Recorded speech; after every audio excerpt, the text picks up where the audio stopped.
You know how it is. You put things off for a day, the next thing you know, it's 100 years later. Hello and welcome back to the Doctor Who Marathon. I'm your host McEdam, and today we're going to be talking about The Arc of Infinity, written by Johnny Burns and is directed by Ron Jones. This is a 4-part adventure that kicks off season 20, the season that celebrates Doctor Who's 20th year anniversary, which concludes with the 5 Doctors. In each story reintroduces a familiar element from the Doctor Who's past, with this story being no exception.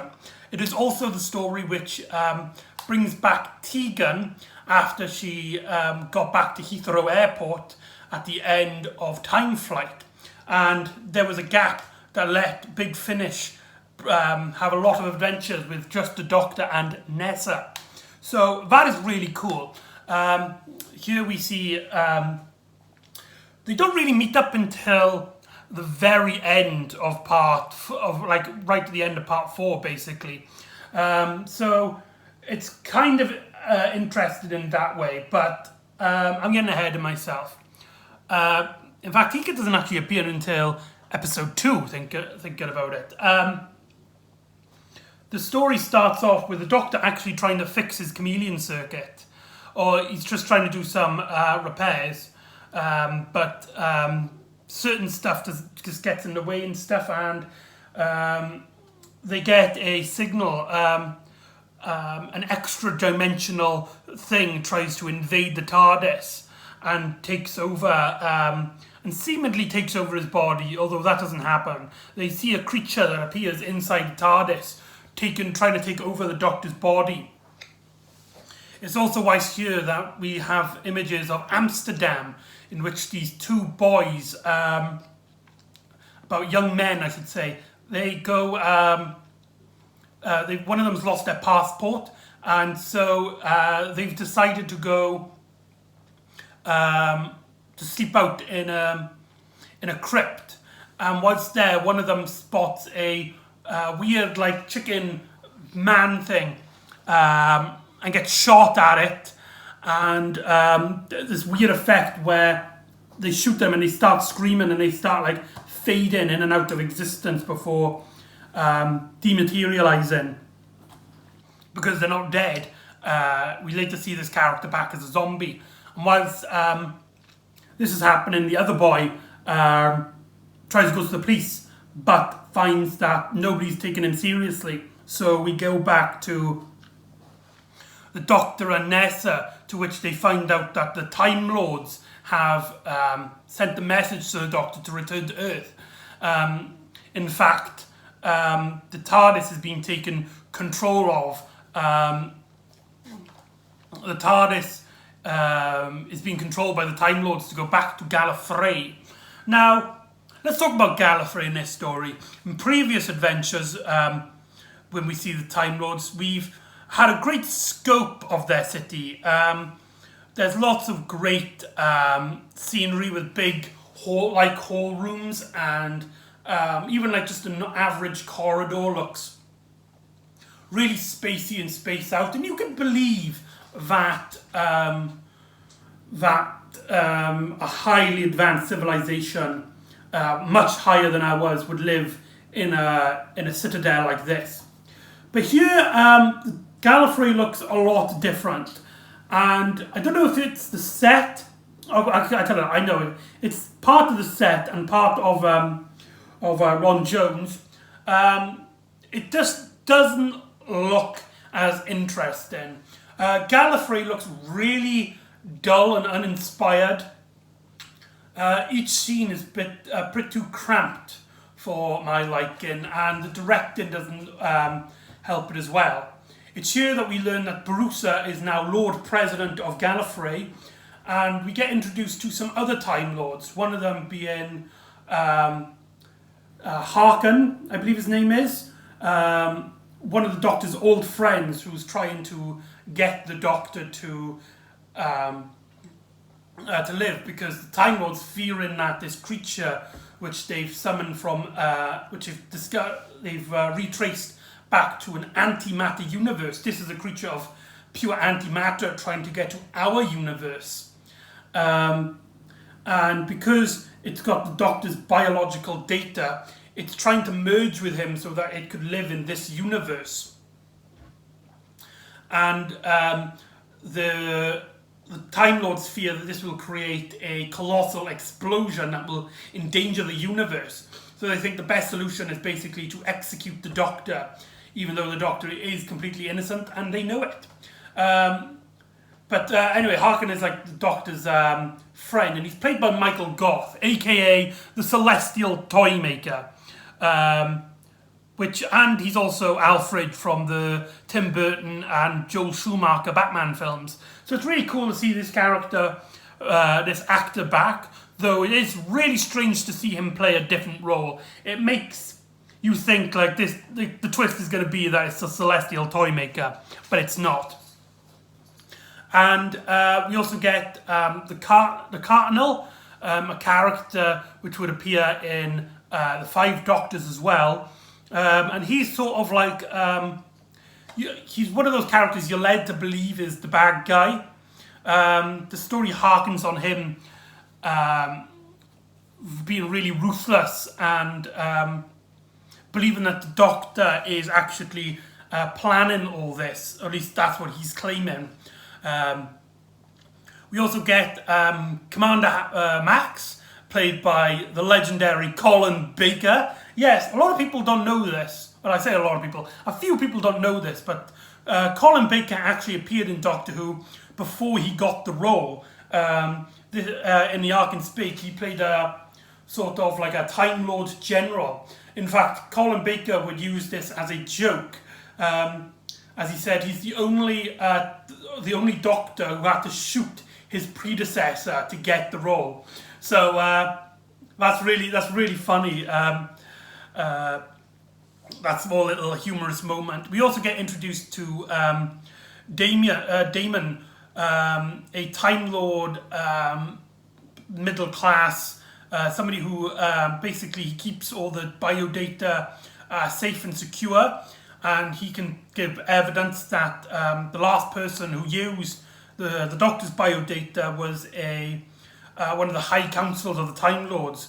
And so the Doctor, Nessa and Damon team up to try and find out who's using the Doctor's biodata and trying to uncover this conspiracy. Whilst this is going on, we get to see the young boy back in Amsterdam. He gets word that the other one, his cousin, is coming to Amsterdam to come and see him. And so this character then goes to the airport to meet his friend's cousin, to which it's revealed it's none other than Tegan Javanka, now rocking a much shorter haircut and a much more toned down performance. As much as I like Tegan in the previous stories, it is important to note that she could be irritating sometimes. I mean, not irritating, but the whole idea of her trying to get back to Heathrow could be a little bit distracting, and sometimes the scripts would call for her to be a bit more melodramatic, as probably intended, which I don't think is a bad thing. I think the stories that she was in justified them. But now we've got away from that. Tegan has now done her job and lost her job, and she is now trying to look for a cousin who's gone missing. And so they go under the crypt and find this bird creature again who kidnaps them. And this weird creature thing, the creature on the cover, which was credited as the Renegade, tries to... it's the creature that's trying to get the Doctor's biodata. And now she doesn't know what's going on, Tegan, but this creature sees her and realises that she knows the Doctor. I can't remember if she says something or they scan her, but they find out that that she knows the Doctor, and this renegade, he basically keeps her as a prisoner to bribe her. The Doctor's trying to find out how to basically not get executed, and the Doctor comes up with basically some sort of plan, and he tells Tegan and Damon to get ready. But the Doctor's taken to the court where he is about to get executed, and Nessa gets some really badass moments in here. This could be because it's written by Johnny Byrne. Johnny Byrne, who is the creator of Nessa, because he previously wrote The Keeper of Draken. So he gives Nessa. He gives Nessa a lot to do. In fact, she gets a kill count. She shoots some of the Time Lords just to get to the Doctor, and she holds the High Council at gunpoint unless they release the Doctor. But the Doctor's like, Nessa, don't. Takes the gun and is like, this isn't the way. And the Doctor pleads with the Time Lords that she was doing it. She did all this because she, out of loyalty for the Doctor. His last request would be, can you, no harm come to Nessa, and to the Time Lords agree. And we get a really sweet scene in which the Doctor is believed to be dead, and there's tears down Nessa's eyes and stuff. But we soon realise that there is some sort of invisible barrier, and the Doctor's mind has been taken to the Matrix, where the Doctor he's put his mind into the Matrix, and this renegade character reveals that he's got Tegan under his control, and that he will torture her if he doesn't obey the renegade's wishes. So the Doctor then comes up with this. The renegade then comes up with a new plan, as the renegade has some sort of spy working in the High Council, as this is the person who took the Doctor's biodata and tries to frame him.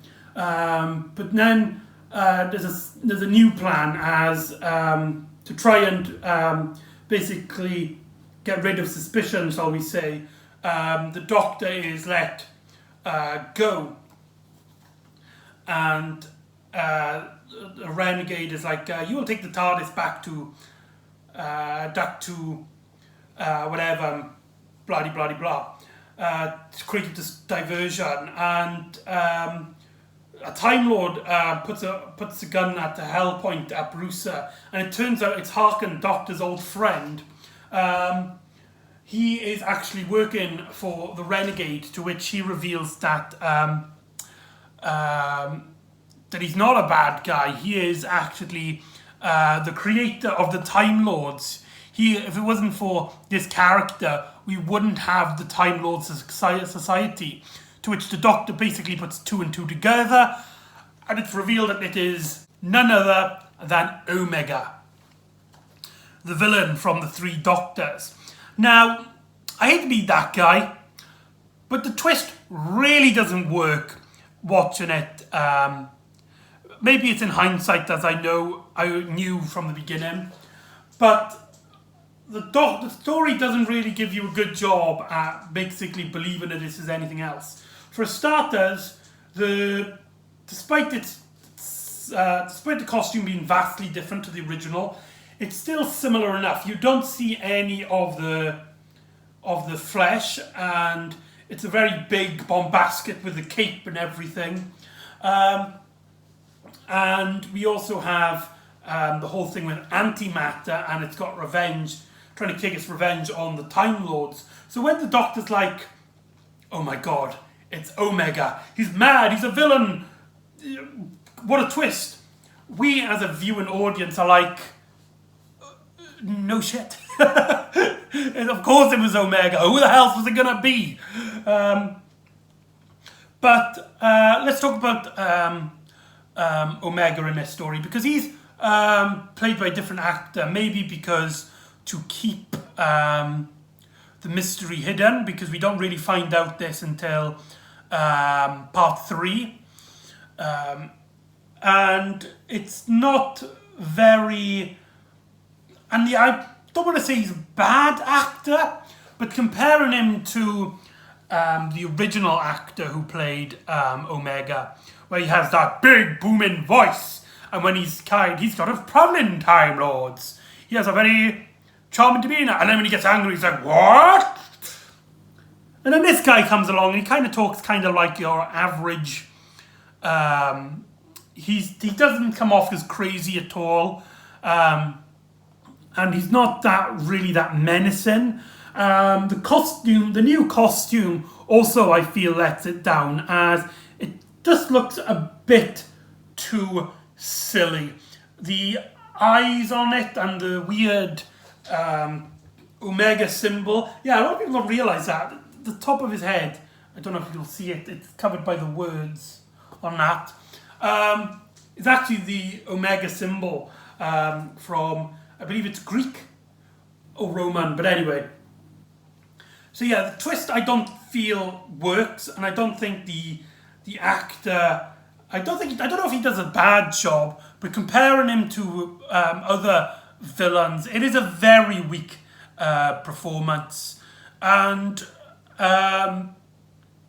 yeah, but I do like his storyline, shall we say, into the plot, as because he's much more mellow in this story, you do actually feel for him a little bit for wanting to come back to our universe, comparing this to the Three Doctors, in which, because we get a great scene in which after Harkin dies and the Omega gets full power of the Matrix, and he can take any of the Doctor's DNA biodata, and so the Doctor and Nessa go to Amsterdam to try and find Omega, to which they do, and Ness, and they find Tegan as well, finally reuniting. This is in part 4. And Omega, they get there too late, and so when Omega takes his mask off, you see Peter Davison's face, but he keeps that voice from the actor lip syncing. And I think that is a pretty creepy effect. I do actually really like that. And so Omega escapes into the city of Amsterdam, and the Doctor basically explains to Tegan and Nessa that the process is unstable. Soon his body will decay and antimatter. He will become antimatter again. And when this happens, the biggest explosion since the Big Bang will occur. And this is probably my favourite bit of the story. And I'm so glad that this is actually the end point, because if it wasn't for this, I would really consider this a skip. The majority of the story is pretty weak, and the directing in it, for the most part, and the writing are all pretty weak, and the mystery isn't very strong. But when we find out Omega, after it's Omega, and he takes over the Doctor's appearance, because it's not really the Doctor, he's like taken over his biodata. So there's like 2 Doctors, one of them being Omega, and Omega runs around and escapes. I really love this scene, this chase scene, as we get some really lovely scenery. Ron Jones, he might have done some pretty weak job when it comes to Gallifrey and any of the scientific elements. But when he's shooting in Amsterdam, and when we get some more realistic tone ends, he does a fantastic job at making this episode stand out. And I think Ron Jones, he excels in the more mundane storytelling. And this chase gets really intense as we see Omega slowly starting to decay. First his hands and then his face. And one of my favourite scenes happens, in which Omega looks at this like carnival thing, and he's just amused by it. And this boy bumps into him, and you think, right, he's the villain, right? He's gonna be like, or he's gonna attack the boy, because he's like the mad, crazy villain and stuff. But he just looks at the boy and smiles at him, and then just enjoys the little bit of the carnival for a bit.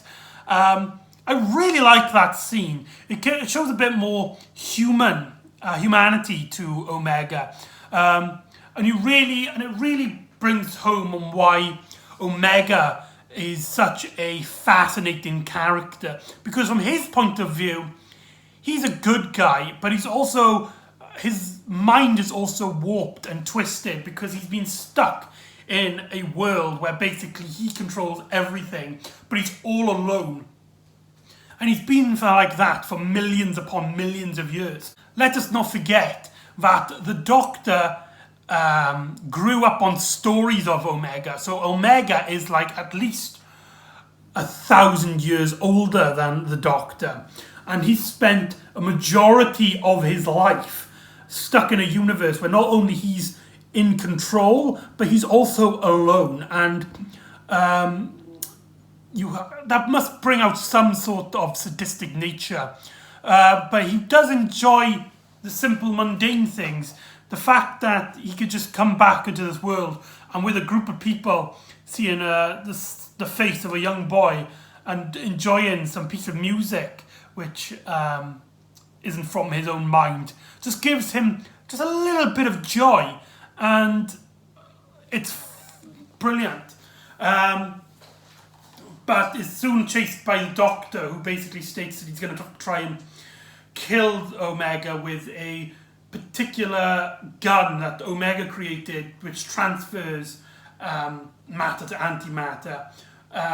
So when he shoots Omega, he probably dissolves back into the antimatter universe. We get some pretty decent chases as Omega gets more and more decayed, and the makeup is a bit, I don't want to say bad. I think it looks really good. It's just mainly the concept of Omega having all this like scarring on him, and at the end of it, he looks nothing like Peter Davison. Though I still think it's him because they still do the two shots and they're not in the same scenery.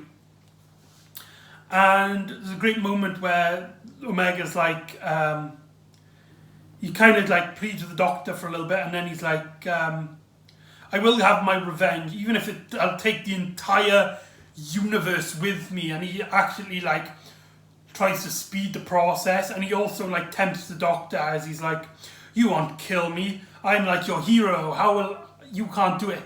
And you see in the Doctor's face that he's holding the gun, and he hesitates for a moment. He really doesn't want to do this. He does feel sorry for Omega, but he does shoot him knowing what will happen. And the story ends with the Doctor kind of feeling sad, and Nesta saying goodbye to Tegan, and Tegan's like, what are you talking about? Well, you got to go back to your job. Oh, haven't I told you? I lost my job. So you're stuck with me now, Doctor. And one of my favourite scenes in the Fifth Doctor era, in which the Doctor's like, yes, we're back with you again. He smiles, and just before the credits roll, he goes, I love that bit. It's really funny. It makes me giggles every time I see it. And that's the Arcane of Infinity. Overall, it's a pretty decent story. It's very weak in most places. Most of it seems pretty generic, but nothing really bad. It's just weaker than what we're usually used to.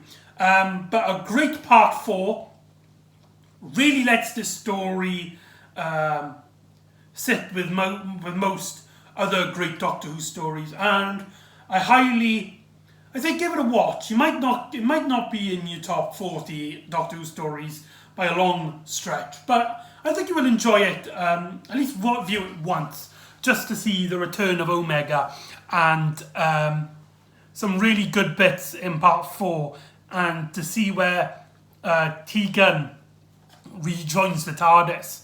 So there you go. That's the Ark in Space.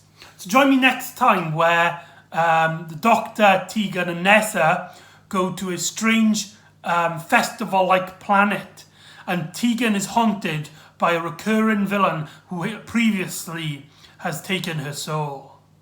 So join me next time for Snake Dance. See you next time on the Doctor Who Marathon. Ta-da!